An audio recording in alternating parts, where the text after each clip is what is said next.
It's funny you say that. I actually saw a video recently by uh, this person named Jade on YouTube that made a video titled something like "You'll never be as good as Nahre's soul, but that's okay."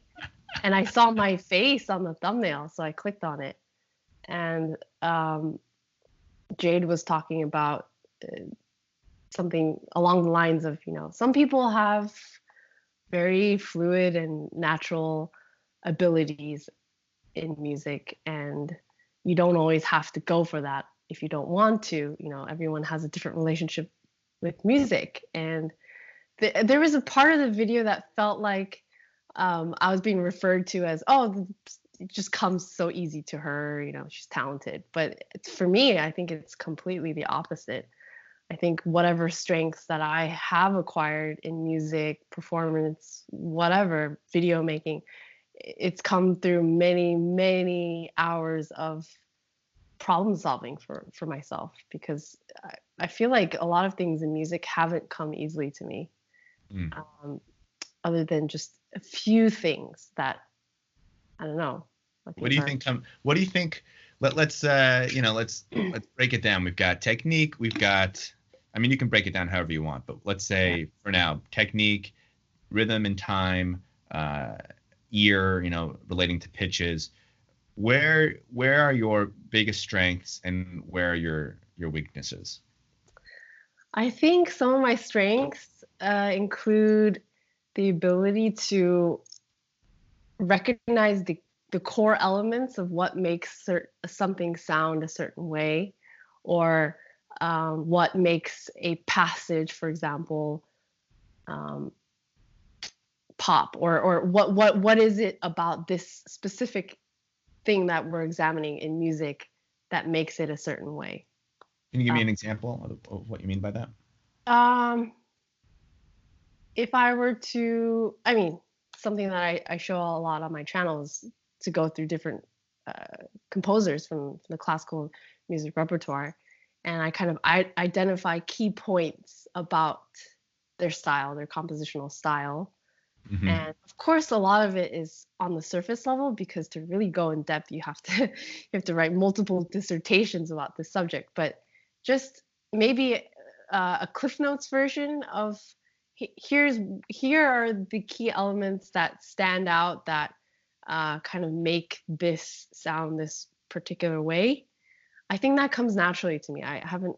It's not something that I uh, work painstakingly hard at. For example, let's say that we were examining cooking. Um, you may present a dish to me, and I may say, oh, the key points of this dish that reminds me of the Italian cuisine are blah blah blah. Okay. Okay. It's a vague example, but something along the lines of that. I think just the immediacy of recognizing certain things like that, and in some regard, writing music, getting started with musical ideas, not necessarily the whole practice of composing a piece or arranging something, because I'm not quick. I'm not a quick writer or a quick arranger.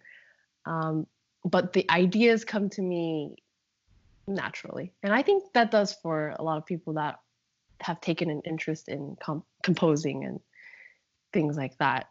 Um, yeah, I would say those two things. Yeah. Okay. And then how about the weaknesses? Where do you feel like you're having to claw your way to get to a point where you're satisfied?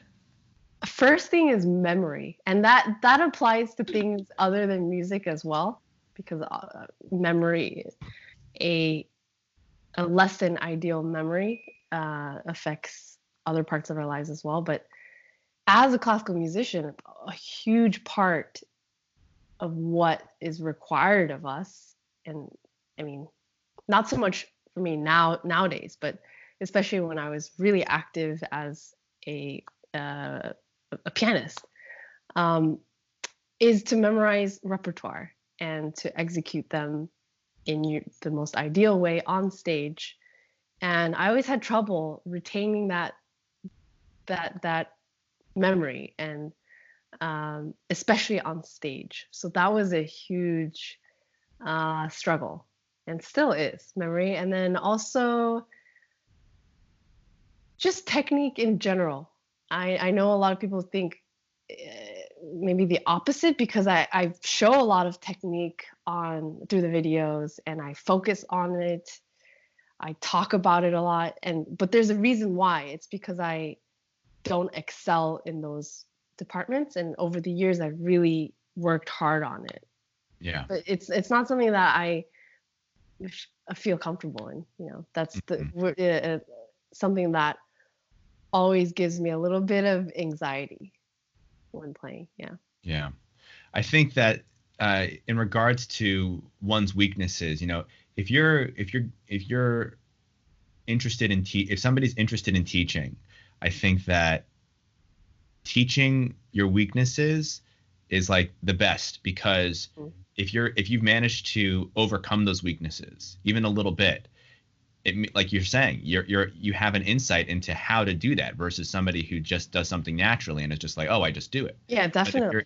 If you get to a high level, in spite of or despite those weaknesses, then sort of like the keys to unlock the code essentially, and you can teach those practical techniques. And I think that's why I'm very interested in your content, especially lately when you've been doing all of these these technique breakdowns and these little micro adjustments that somebody who does something naturally may not even be aware of.